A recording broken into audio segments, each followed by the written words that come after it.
Նորանկախ շրջանում Հայաստանի Հանրապետության իշխանություններից եւ ոչ մեկը, առնվազն մինչեւ 2018 թվին է խոսքը վերաբերում, չեն ունեցել մաքսիմալիստական կեցվածք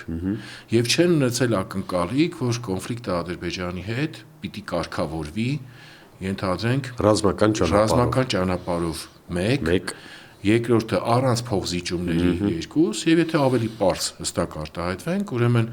3 նախագահները, եւ Լևոն Տեր-Պետրոսյանը, եւ Ռոբերտ Քոչարյանը, եւ Սերժ Սարգսյանը, ուրեմն 3-ի մոտ շատ հստակ ա եղել, որ եթե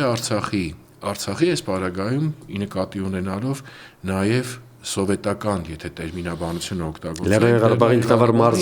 մարզի, եւ Շահումյանի շրջանը, տարածքը, ուրեմն հանրապետության հռչակմամբ ինչ ժամանակին Շահումյանի շրջանի հետ միասին Գետաշենի կենթաշրջանի եւ այլը,